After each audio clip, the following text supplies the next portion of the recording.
We don't have to do this if you don't want to. I want to. Our culture is just obsessed with female teacher, male student relationships.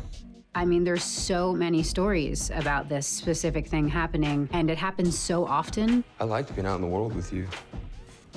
A lot of people don't see the boys as victims necessarily. There's a bit of a culture of, you know, a fist bump and like a high five. So what? Like, she's a little older than you. You liked her, she liked you. It's not a crime. I think there's a double standard.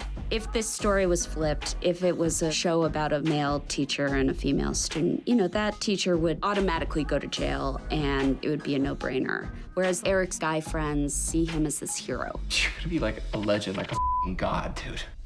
To see Eric have that expectation of himself and see the way that people treat him because of it and to use the relationship as a sort of social currency when inside he's really feeling pretty lousy is an interesting contrast. You hooked up with your teacher? Yes, bro, like multiple times. I think we're dispelling that myth with this show. It is actually a form of abuse.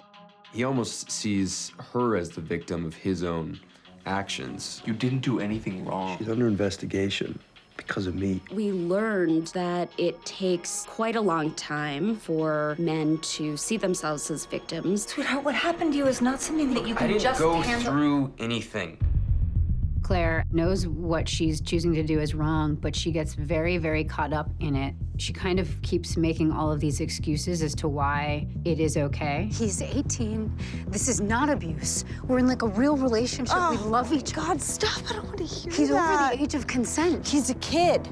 Claire is Eric's teacher, so she is immediately a person of authority and someone that he trusts and looks up to and expects to be safe around. I mean, you're so funny and smart and beautiful, and this is all sounding really lame, but Doesn't sound lame.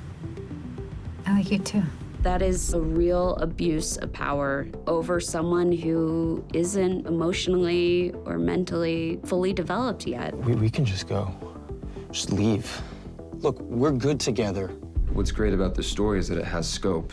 These stories might be a flash in the pan moment on a headline, but their consequences last far longer than that. What happens to the victim afterwards? The story doesn't just end when the headline comes out. It's really about the consequences for both victim and abuser and how we as a society deal with that. I need help, Mom.